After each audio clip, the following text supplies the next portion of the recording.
Hello, I'm Hanna Szczepanowska, and I welcome you all to the webinar on lacquer in Southeast Asia. For centuries, lacquer has been used for utilitarian, decorative and ceremonial objects throughout Southeast Asia. The Japanese colleagues, I'm sure, are familiar with lacquer art and lacquerware because lacquer craft is considered a national treasure. It has been practiced, celebrated, and respected for centuries. Similarly, China also considers lacquer an important traditional material. The exquisite Japanese inro box, which you can see on the right, illustrates the craftsmanship of Japanese lacquer artisans. The other image, which you see on the left, shows lacquer applied over stingray skin, a traditional combination of rather unusual materials, which I'll explore later about application of lacquer over stingray. Today's presentation is exploring lacquer traditions in other places in Southeast Asia, in Myanmar, Vietnam, and Cambodia. Although the tradition of lacquerware production and use in those countries goes back hundreds of years, it is rapidly declining, and that was one of my personal motivations to capture as much as possible of what is left from the tradition when I was working in Southeast Asia in 2015 and 2019.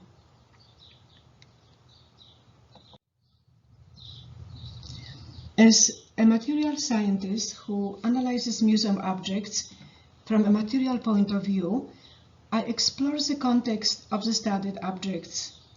Therefore, today we will visit workshops in those three countries which I mentioned earlier, Cambodia, Vietnam, and Myanmar, to understand how lacquer, the material, is worked with and applied.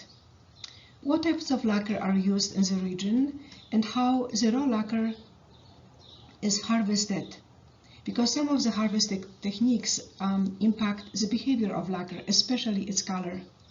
And finally, we will look how the practical knowledge assists in interpretation of chemical analysis. The image in the background, by the way, shows a lacquer serving plate which was crafted in a family-run workshop in Inle Lake in Myanmar, which I visited in 2017 and 2018. We will visit that later during this presentation.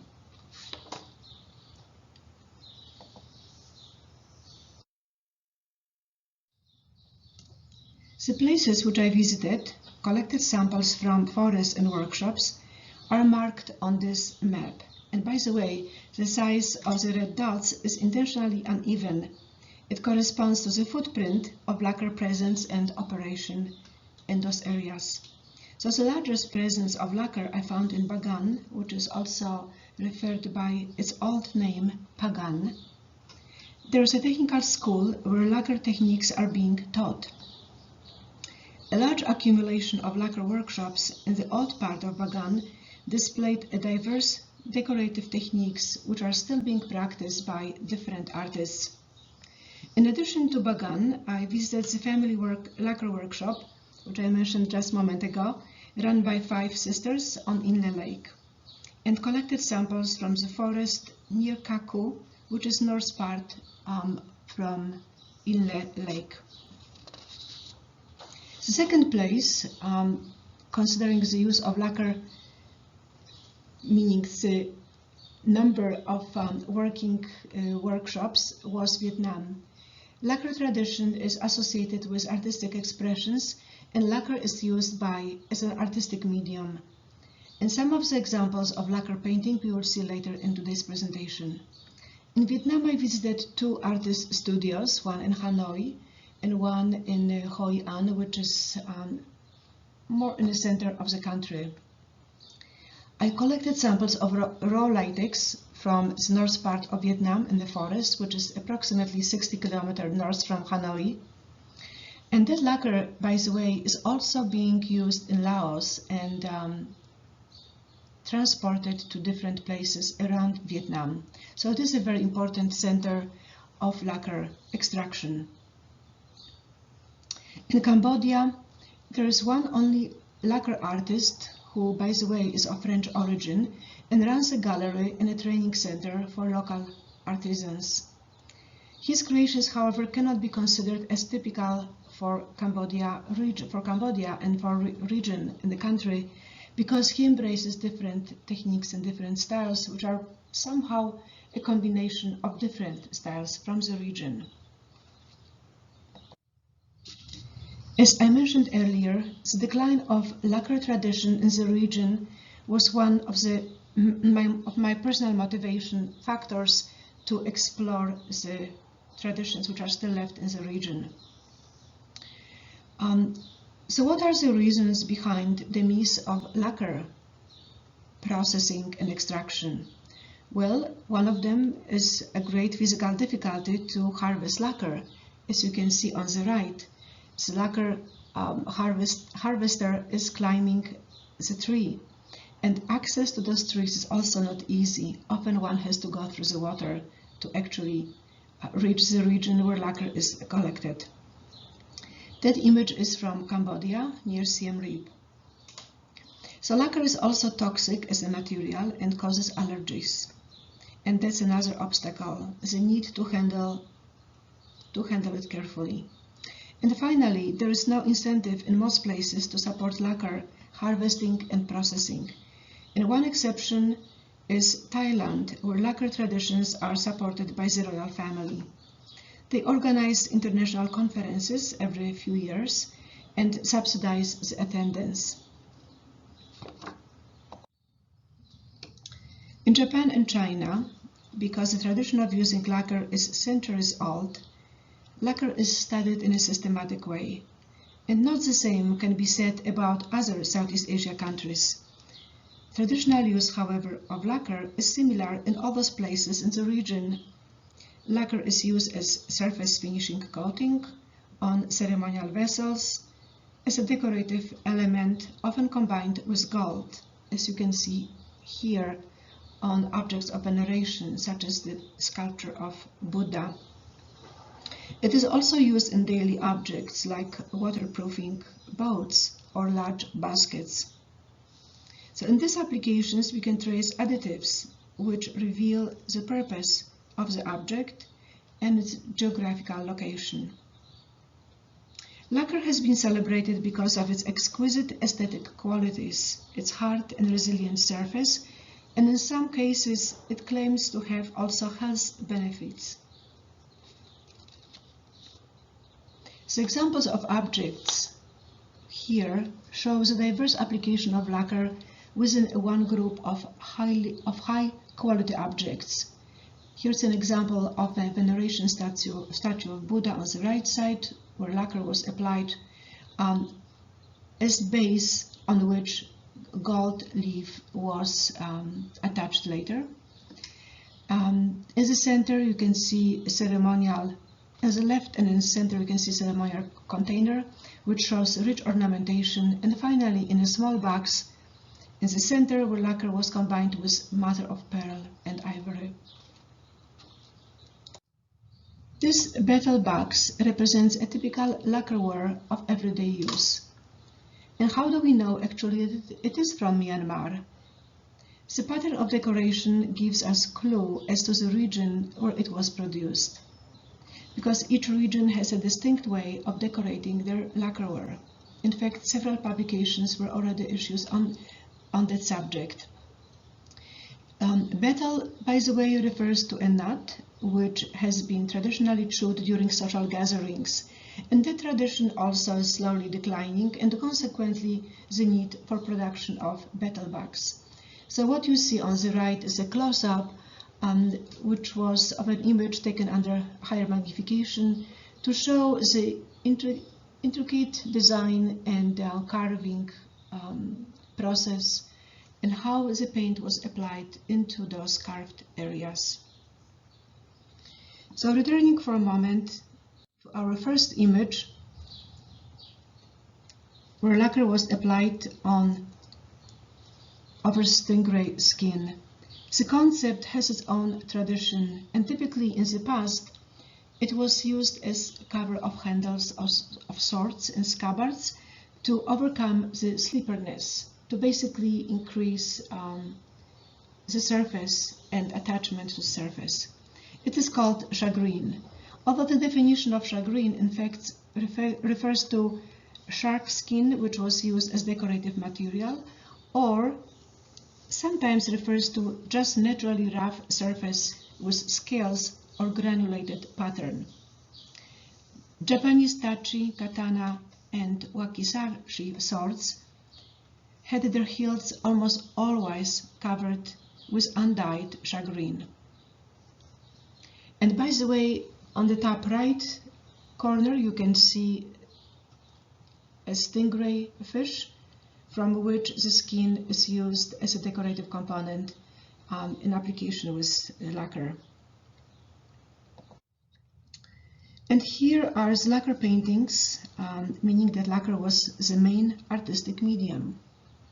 Creation of a lacquer painting is based on reduction rather than addition of layers, as it is done traditionally in oil paintings in the West. So on the left is an artwork of a Japanese artist who works in Hanoi, in Hoi An, in Vietnam. And that artwork is part of my collection, so I have a chance to examine in detail intricate design and different materials which are incorporated into that painting. It shows a very rich array of artistic expressions, which is just exemplified in one piece. On the right side, you can see a very different expression in which lacquer also was used as a main media. So what is lacquer? It is a latex which is extracted from trees. Upon extraction, when just leaving the tree, it is of milky white color, which quickly changes upon exposure to air. It undergoes oxidation and polymerization, as you can see at the very right, where lacquer, which is still slightly showing that off-white discoloration of natural lacquer, first turns into orange, a substance, and next turns into black, which is typical color of raw lacquer. So from the left, what you see are fruits and seeds of Gluta lucifera tree in Cambodia. And I was fortunate to see that tree in bloom. You can see me in the center. That is one of the trees which had to be reached by water. There was actually a walk of several miles through the water rice fields to reach those lacquer trees. There is actually no pattern when the tree blooms. That's why it is quite difficult to find a time to observe that magnificent bloom of the lacquer trees. Part of my field investigation was to trace the methods of how lacquer was harvested in each country, because the methods of extracting the lacquer, materials used in making the tools, and how lacquer is stored are all factors which I recorded when traversing the region, because they have impact on how lacquer is behaving later, how it is drying, and how it is handled. So starting with Cambodia,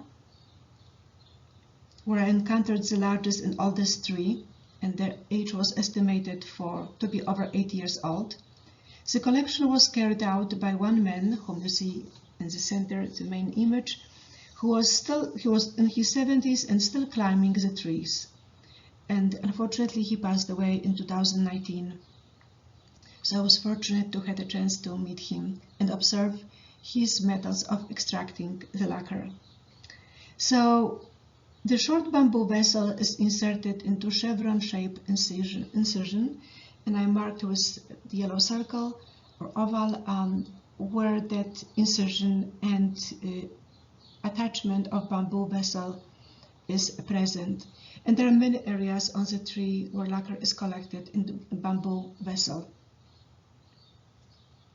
On the right, you can see a tool which was used by the harvester with two sharp edges on both sides, and that is used just to cut that chevron-shaped incision, which you can see at the very bottom. Harvesting lacquer in Myanmar was similar but also had quite distinct regional characteristics. That illustrates harvesting near Kaku village, which I mentioned is like approximately an hour drive north from Inle Lake. Again, it shows insertion of a bamboo vessel, which you can see on the very right at the bottom, which is collected usually every several days. However, incisions themselves don't show any particular pattern. As you can see in two central images, the bark is pretty much scorned and lifted and separated from the main core of the tree. And as you can see very clearly, the revealed lacquer is off-white on the center small image and becomes dark when it goes through polymerization and when it's exposed to oxygen. And trees, as you can see on the left, are much smaller than the one which we had a chance to see in Cambodia. Harvest of lacquer in Vietnam, I observed in Po village, which is approximately 60 kilometers north from Hanoi. What is different about that particular location is that lacquer collectors harvest latex all year long. In fact, the whole plantation of lacquer trees was designed to supply lacquer for the whole region. So that is the sole purpose of that, actually, of that forest plantation in the forest.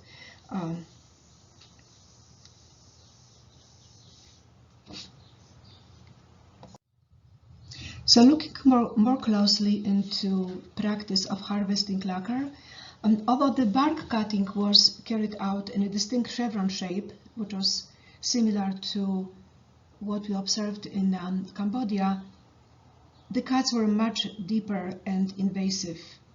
After several years of extensive harvesting, the tree is left to grow and is not harvested any longer. The old scars are healing for a long time, and you can see the close-up on the left side. What is interesting and different from other places is the vessel where lacquer is collected. It is collected in a seashell. You can see on the right in the center image. Because lacquer, as I mentioned, is the main source of income for that particular community, it is gathered every day and is supplied in large quantities through the region.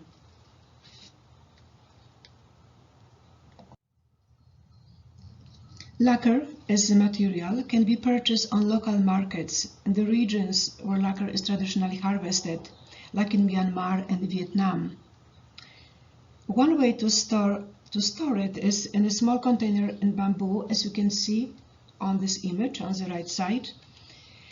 Also, when I collected lacquer, I tried to collect them in tightly closed containers, glass vials, which you can see in the top center. They show the color of original lacquer, which is light beige off-white, which eventually turned into black completely through polymerization. So, looking at lacquer as a material, what factors I consider in analysis and which one I try to record later. So application is one of the factors which somehow dictates how lacquer is handled. Because what I mean by application is the purpose for which lacquer will be used. So if it's intended, for example, for daily use, such as caulking material for boats, it will not require a careful storing to extend its fluidity or slowing down the polymerization. For artistic purposes, on the other hand, it will undergo some minor processing on a simple level, such as, for example, separation of impurities.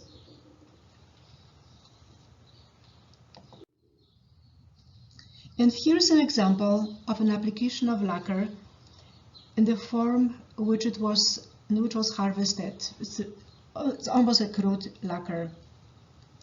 There are very few additives which are incorporated into the whole mass of lacquer. In this case, is organic solvent. You can see a small container on the top right, which is added to lacquer to extend its fluidity and workable state. So tools, which you also see on the right side, are also quite simple, and most likely they have not changed for centuries since lacquer was used. Simple bamboo applicator, which is used for mixing and also application onto surfaces. And that is a family-run workshop, and I'll show you in a moment the whole crew of 5 sisters who is running that workshop. One of very few which is left. And here they are, the group of 5 sisters who ran this workshop. As I mentioned, one of very few still in existence in around Inle Lake. And by the way, the work is carried out on the front porch, and you can see in front of us some of the serving display traces, which are frequently used in local temples. And the drying occurs in the back shed, which you can see is the background of our group. The drying is actually carried out literally above the surface of water, because drying is not really drying in our understanding. It is actually polymerization of lacquer, which requires almost 100% relative humidity. So it is carried out in a rather wet environment.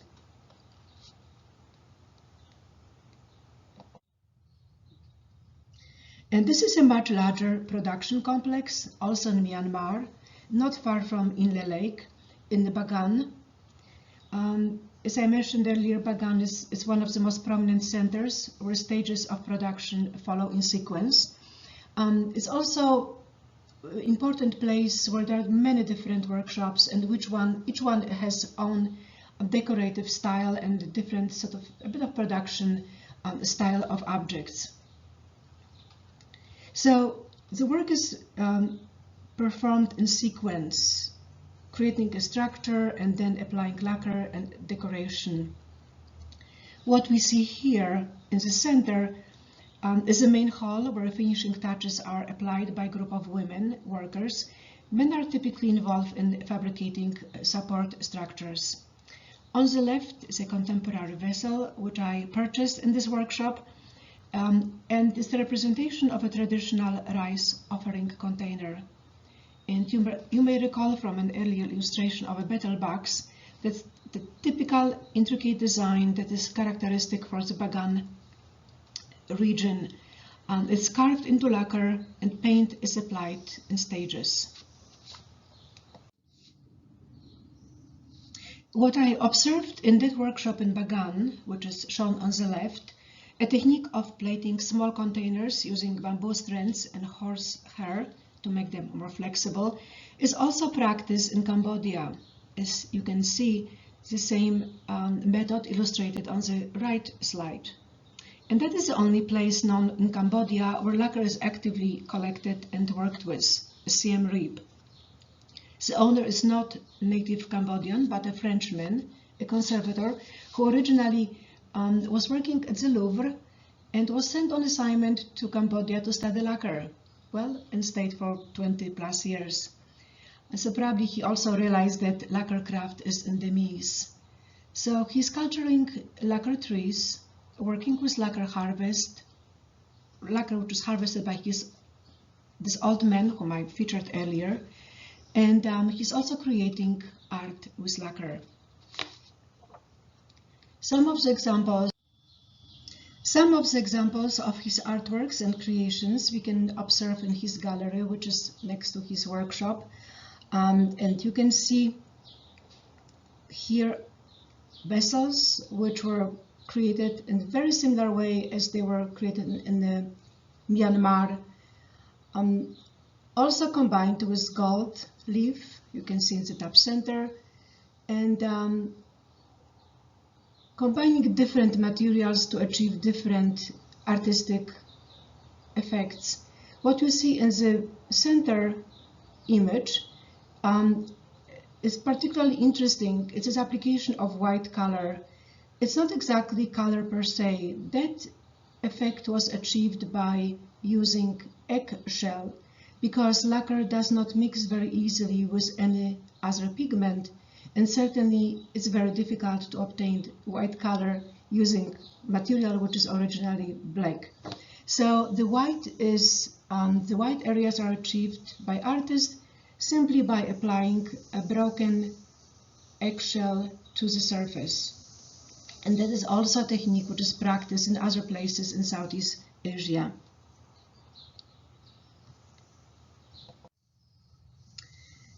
In the last segment of this presentation, I will discuss very briefly the complex way of analysis that can assist in determination of the plant origin from which lacquer was harvested, and consequently narrows down the geographical location of the raw material. And why is it important? The information provides insight into at least the origin of the plant from which the lacquer was harvested, as I mentioned earlier, leading to geographical location, but also may indicate where the object was created. It may also assist in establishing an artistic workshop and dating of the object down the road. The image in the background, by the way, is a detail from a contemporary lacquer painting by Saeko. And how that analysis is carried out? So, from the forest to laboratory. This is a very, very abbreviated process, illustration of the process that is really complex. So from the left, you can see my samples in glass vials, which I collected during field trips, and some retained their off-white color, but eventually with time, they actually went through polymerization at a much slower rate if they were exposed to air. In the center is a set of samples that were prepared as films, as very small areas on glass support, and very tiny part of it, like 0.3 gram, were used in analysis. On the right, you can see an instrument which was used for analysis primarily, and that is GCMS, which is gas chromatography with mass spectroscopy, with a pyrolyzer, which I outlined as in sort of oval outline here. Pyrolyzer basically burns in a fraction of a second a sample which was placed in it in temperature around 700 Celsius. Next sent to the products of pyrolysis for analysis, which is based on separation of species by molecular weight. So that is just a principle of that analysis. It is quite complex, and we can see a very dense data which is produced by this instrument. So how the data is convoluted once it comes out from GCMS? What is shown here is actually the end result of a rather lengthy process of data processing. What you see here are so-called Gestalt graphs, which are neatly showing determination of what kind of lacquer we have in our sample. So in short, the profile which contains certain combination of chemicals is giving us an indication if that is, for example, titiol, or if that is lacquer, like an example, the upper example from the sample in Vietnam, and titiol, which is in the bottom sample illustrated by combination of catechols and alkyl benzynes. Different profiles, different amounts of those species are indicative of what we have in our sample.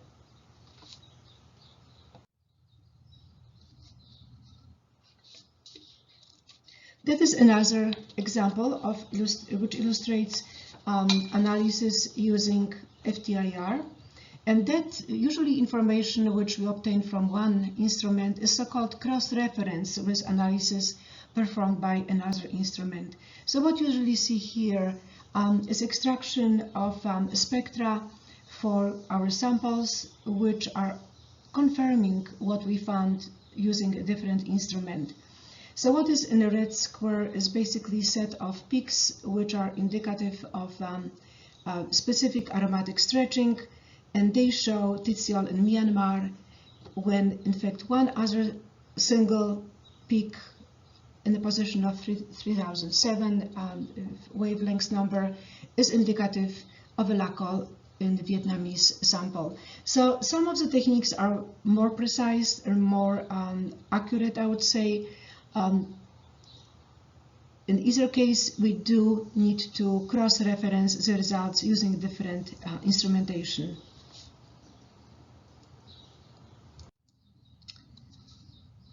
The additives in lacquer were detected using skin electron microscope with energy dispersive X-ray spectroscopy.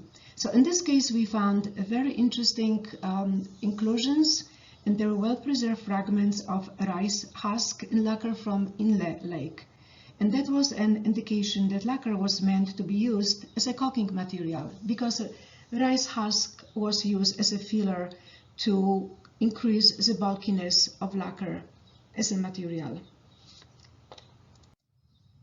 In conclusion, examining all aspects of an artwork or artifact by tracing working methods of artists and artisans, and combining that with chemical analysis, we can much better understand the context in which an object was created. So more about this work which I presented today, you can find an article which was published in 2019 titled The Chemical Analysis of Southeast Asia Lacquer, collected from forests and workshops in Vietnam, Cambodia, and Myanmar. That was published by the Journal of in the Journal of Cultural Heritage. I will welcome some questions